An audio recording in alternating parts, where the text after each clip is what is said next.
The sole responsibility of our agency is to make sure our protectees are never put in danger. We fell short of that in Butler. It was the first time Secret Service counter snipers were deployed to support the former president's detail. There should have been physical presence, if not on the roof, that there should have been better security to prevent anyone from getting up on that roof. That there was somebody who did in fact radio out that they had seen the individual with a weapon. What I can tell you is that that piece of information, that vital piece of information, and by no fault of anyone, it was a very stressful situation. It did not make it over. Did you finally figure out how he got that gun on the roof? Did it fit in the backpack? We're working to determine that. That was the acting director of the Secret Service who took over after the resignation of Kimberly Cheadle, giving a press conference on the assassination attempt of Donald Trump. While he did say the blame lies on the Secret Service, he still did the typical bureaucrat speech by blaming local police and declaring the Secret Service agents as heroes. There wasn't much new information that came out of this press conference, and it comes off as the agency finally doing a press conference after getting complaints about their radio silence since the shooting. Despite the new information being minimal, this moment here was something that had not been previously released by the government. Did the U.S. Secret Service counter-sniper teams that arrived on site on July 10th ever relay line-of-sight concerns? What came of that? And can you confirm that this was the first 2024 campaign event that counter-sniper teams were assigned to the former president? Sure. As part of their advance, they identified those line-of-sight, those high-ground concerns, and there's a division of labor. With respect to the whether or not this was the first time, it was. It was the first time Secret Service counter-snipers were deployed to support the former president's detail. Add that to the so-called coincidences that have been stacking up around this shooting. We did get some new video that shows the shooter on the roof, which makes it even more clear that this was most likely allowed to happen. I'll play it at full speed and then I'll play it again slowed down to give you a better look. Should we bring him up for a couple of minutes?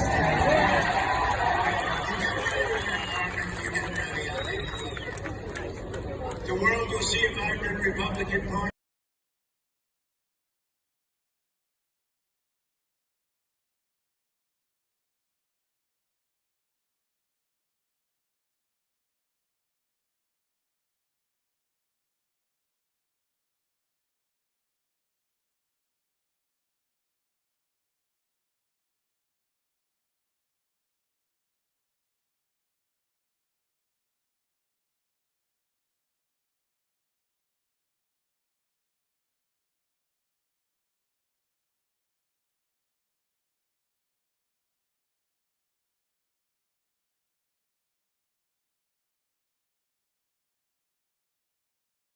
In addition to the rooftop footage, there's this footage of a guy climbing up the side of the building onto the AGR rooftop, giving us a good look at the vantage point that both the shooter and the counter snipers had on that day.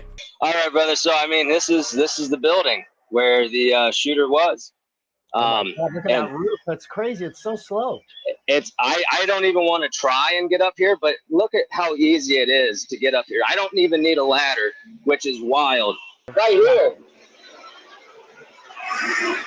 Do you know that? Do you know that's how? I don't know if that's how we got up. I don't know if that's how, but that is definitely one way. Climb it, climb it, climb it, climb it, climb it. Come on, do it. Get on that roof. I've got drone footage. All right, all right. Climb it. Oh, my arm here. He's doing it. He's doing it. We're going up the roof. Oh my God. We're going up the roof. We're going through what could have been the fate. Oh my God, look at that roof. It's like freaking K2 up there. He's doing it's it. So sloped. It's so sloped, I don't know. This is what they couldn't do. They said they had to boost some guy up. He fell off the roof. It's so sloped right now. On the roof. We are on the roof. We're on the roof in Butler, Pennsylvania. Oh my God, look at this sweat. Oh, this is amazing. It's so sloped up here. I'm just kidding. All right. We are on the roof. Dude, can you do a handstand on that roof? Dude, I could do a backflip, but I'm not a trained monkey. I'm not going to do that. No, and you know, to be fair, Corey did die, and I talked to a couple people that know him. So I don't, yeah, and that'll be up later. So I don't want to make light of this, but at the same time, this is maybe a 212. And I do roofing, man. Yeah. You think it's a 212? It looked like a 112 to me. Well, maybe it is a 212. No, it's definitely not a one because one's almost flat. Like Yeah. this one behind me is almost flat. Oh, okay. But here I am, dude. Here I am in prone right now. Can you see the actual angle that he was at? Where was the stage? Can you show us? Like, use your finger and point to where So it was. Do you know? the stage was kind of in the middle building. So Yeah. that was in front of that the three buildings right there, right? That was where the Yep. was. Oh, and there's the water tower, right? That's the water tower. Yeah. So the water tower is really not that far out. From the shot, it looked like the water tower was like way further away. That's crazy. Yeah, it's definitely not. And to be honest, I'm not supposed to be on this dumb roof, so I don't want to be up here too long. So if somebody did shoot him from the back, it could have been on this building or that window, which is still open for some reason. I don't know if you guys can see that, but that window. And then when you come over here to the front, or the side, whatever you want to call this, right where the rally was, why the hell are you putting snipers on the ground floor? And you can see it's actually down. It's got a negative. The grassy Like, knoll. I'm not the smartest guy in the world, but I put snipers right there. Up to you. So where was the roof? Okay, get down safely. You get down safely. Yeah, let me just get down real quick. That was because I mean, it's not too easy getting down, but it was easy getting up. Plus, if I had both hands. Well, he didn't Okay. have to get down. That was. Well, it's not my building. Plus, it's easy enough I can get back up. But I don't like being a jerk to other people's stuff. But and I can show you kind of here again. You got the open window right here. And would that open window be a possibility of where someone could have possibly been? Because that's been a theory I've heard batted about. Absolutely. And I had my drone up there and I aimed it out. So you'll be able to see that when I upload the video. The last of the relevant footage I've found over the past week is this video, which shows just before the shooting and then all the way through to the aftermath of the shooting. This is interesting because it starts with someone adamantly telling people they need to leave the area surrounding the AGR building, then the shooting happens, and then someone with the Secret Service or the FBI comes up to the man filming. He is told to stop recording, and according to the guy who was filming, he was then detained by law enforcement and later released. This matches up with the conversation that occurred on the rooftop with multiple officers on a body camera discussing how someone was detained after they deemed it to be suspicious that he was filming the building instead of running away. Okay. This is no trespassing. Off. Oh, sorry, we didn't see any signs.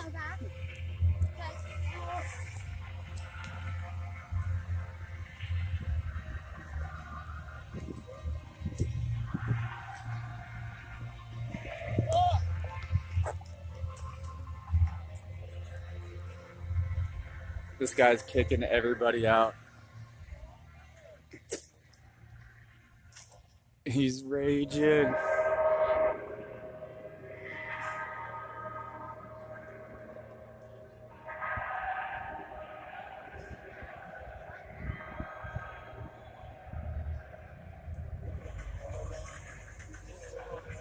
This guy's raging.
There's fucking cops surrounding this whole entire fucking building right now.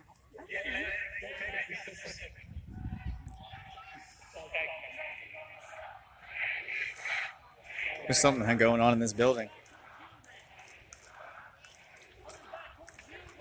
I'm here with you fighting like hell to get a senator elected and to make sure Oh my God. back to the White House, because if we do, we're going to make America. There's somebody in this building. We're going to make it. And it's not easy because we have millions and millions of people in our country that shouldn't be here. Dangerous people. Criminals. We have criminals. We have drug dealers. We have people that should not be here. And it's much frustrating. In recorded history, we're the best order. In fact, if they could ever put up a chart, I don't know if they could do it. You guys have access to that chart, but I love somebody. You don't mind if I go off teleprompter, do you? This is not going to be this is where you're trying to explain. Oh, this is you guys are doing it. They're getting better with time. My guys, take a look at that chart. Take a look at the arrow at the bottom. See the big red arrow, right? So that's one of those offices. That's the lowest point, and that comes right from the government services. Comes right out of Border Patrol. Take a look at that. So that arrow is the lowest amount of illegal immigration ever been recorded in history. And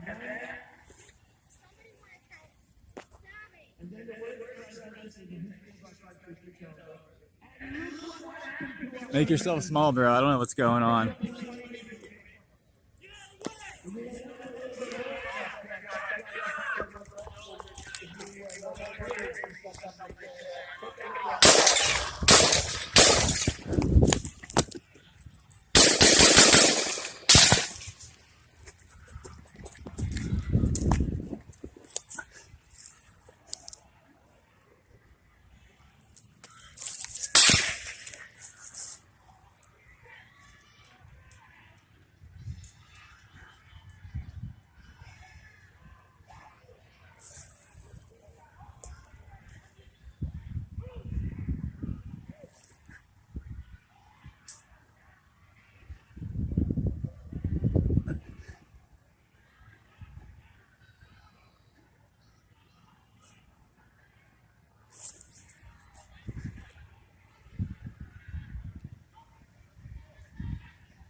Get down, guys. Get down.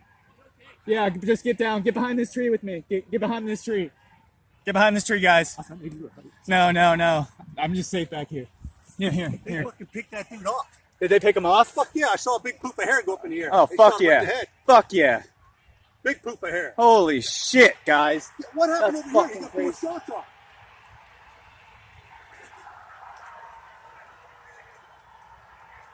Are you fucking shitting me? This is fucking crazy, dude. I can't believe Dude, I this got is all. national fucking news. I can't believe I got all that on camera, dude. I was in the middle of it. Like a headshot? Kill confirmed, he said. Nobody said kill confirmed? He said kill confirmed.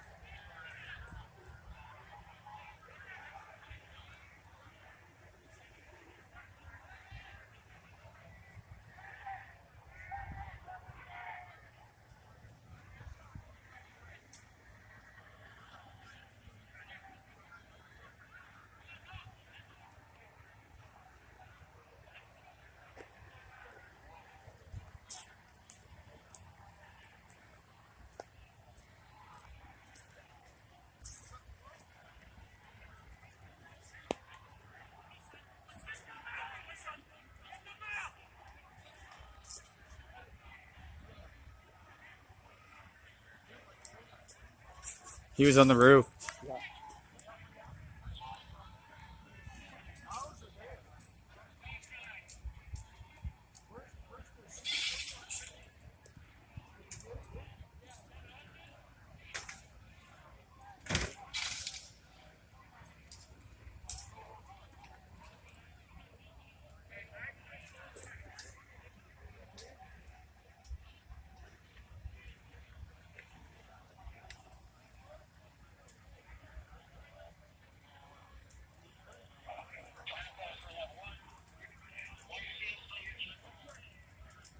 One seriously injured, I just heard on the cops' radio.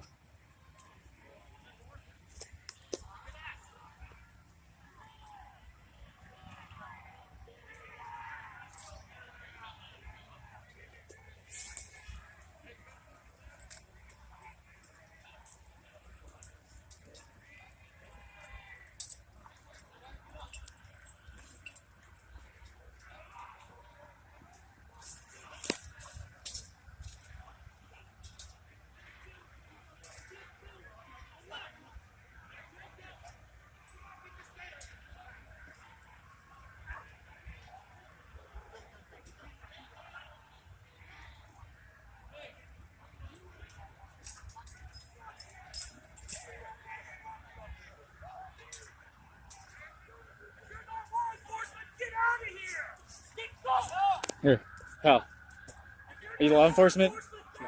You are? You're not. Sorry. Yeah, sorry. Get some name. Yeah, for sure. I got you, bro.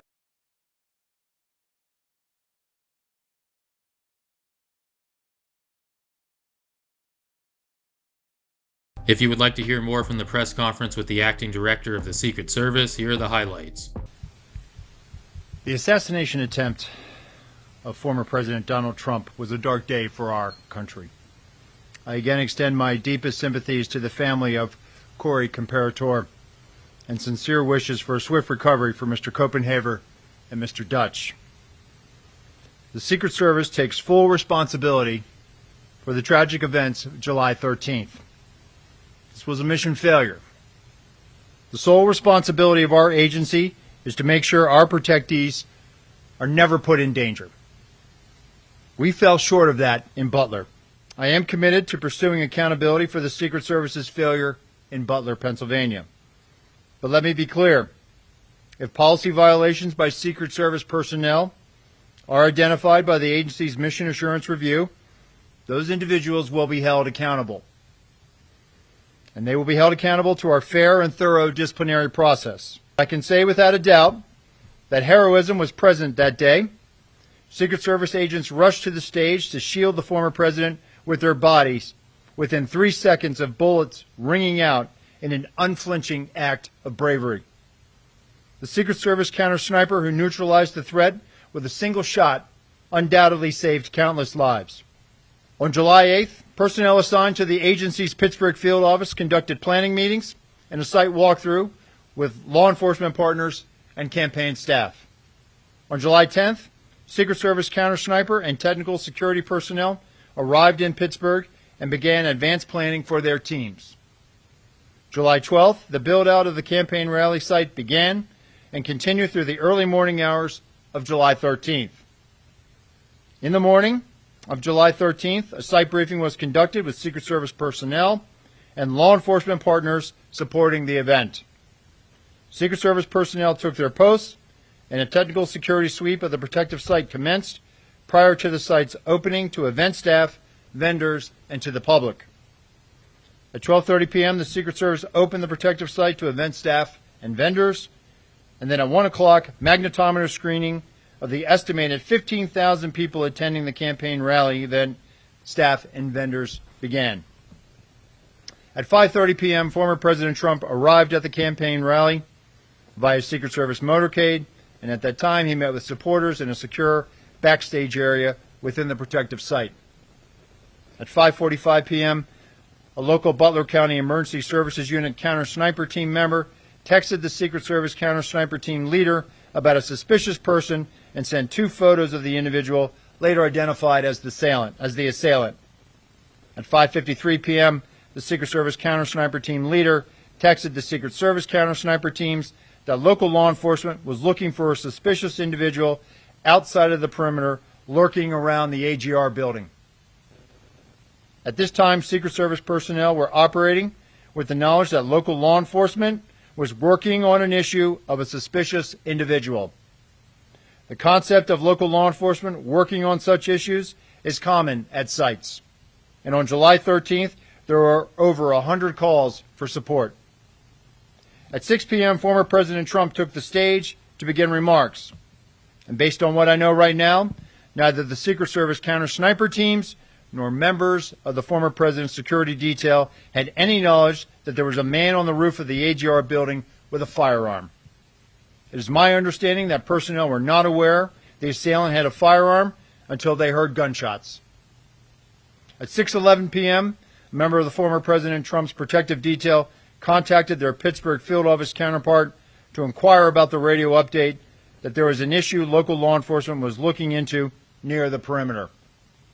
At 6:11 p.m., the assailant's first volley of 3 shots was fired, and within 3 seconds, the former president's detail rushed the stage and covered former President Trump, shielding him with their own bodies. The 4 through 8 shots took place over the next several seconds. 15 and a half seconds after the assailant's first shot, a Secret Service counter sniper fired a single round that neutralized the assailant. We did not have a drone on site. We did not put a drone up. Based on the information I have right now, I am aware that there was a request from a local agency to offer to fly a drone on that day, and that is also part of the mission assurance review that I've asked to get some better insight in. What was the plan to relay information from locals to the Secret Service initially? What is the protocol? And I just have one follow-up. Sure. So, Nicole, we use that counterpart system, right? And so the teams, especially on the tactical side, when it comes to the tactical, our counter-assault team, they actually had an embed with them from the local TAC team. And they had that radio net as well with Pennsylvania State Police. With respect to the counter snipers, they were using cellular or telephone text communications. At this point, moving forward, what I have directed now is that everybody should be using the radio net. And if we don't have the ability to pipe in or leverage that counterpart system, that's one of the things that we're looking at now. We should be able to have direct comms with the people that are supporting us. And that's moving forward. That's what I have directed. So just to clarify, U.S. Secret Service counter snipers did not have radio communications. Not with the local CS folks that were providing a support. They were basically had an area responsibility independent from where our counter snipers were securing. And just a last thing, did the U.S. Secret Service counter sniper teams that arrived on site on July 10th ever relay line of sight concerns? What came of that? And can you confirm that this was the first 2024 campaign event that counter sniper teams were assigned to the former president? Sure. As part of their advance, they identified those line of sight, those high ground concerns, and there's a division of labor. With respect to the whether or not this was the first time, it was. It was the first time Secret Service counter snipers were deployed to support the former president's detail. Picture that you showed in the Senate the other day of the vantage point that the local snipers had. How do you know that that's the window that they were actually posted at? Because they're saying that they're on a completely other side of the building. And related to that, has the Secret Service actually interviewed the snipers that were in the AGR building?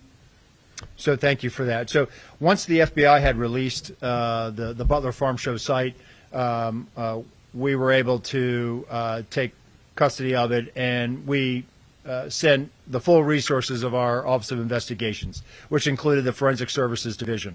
We did a full site reconstruction, and this is part of our ongoing mission assurance review. And as part of that, that also included the plotting and also trying to identify where not only our personnel were, but also where state and local law enforcement were. How we went back and reconstructed that was based on what we had based on the ops plan, and then also based on what our own folks, as they understood it on the day of. Have you gotten to the bottom of why there was no one stationed on the roof from a law enforcement perspective, and why there was no one there to secure the building to make sure no one could get up there? Have you gotten any clarity on why those two lapses in security were in place? And I have a couple quick follow-ups. Sure. It's something that, again, having been there the day after I was named the acting director, I wanted to put eyes on and go up there and see it. Yes, sir. And looking at that site, it really seeing how close that site was to the stage, seeing where it was. It definitely raised a lot of questions in my mind that there should have been physical presence, if not on the roof, that there should have been better security to prevent anyone from getting up on that roof. Did you finally figure out how he got that gun on the roof? Did it fit in the backpack? We're working to determine that. That's something that the FBI is working on. There's a couple of, I don't want to speculate as to exactly how he would have gotten it up there. If there are going to be future campaign rallies outside, it's going to be on us to make sure that we are providing all the assets and resources to make sure that those sites are indeed secure. With respect to the radio transmissions, based on what the FBI, my colleague from the FBI testified the other day, and they are working on isolating some of those radio frequencies from the state and locals, that there was somebody who did in fact radio out that they had seen the individual with a weapon. What I can tell you is that piece of information, that vital piece of information, and by no fault of anyone, it was a very stressful situation. It did not make it over. Our detail, our counter snipers, everyone that was there that day, were operating under the assumption and under the last bit of information they had received that there was an issue that the locals were working at the 3 o'clock. That's the bit of information that we had, not anything about a weapon. You mentioned that this was the first event where Secret Service counter snipers had been assigned as part of the security for former President Trump. To what extent do you think that factored into what were ultimately shown to be the failures? Just that this was a first time, at least in a while, in his capacity as a former president, that they were there on the site. So the novelty of it. Sorry. Sure. So let me just clarify one thing. This is the first time that Secret Service counter snipers, but the former president at campaign rallies has actually been getting state and local resources.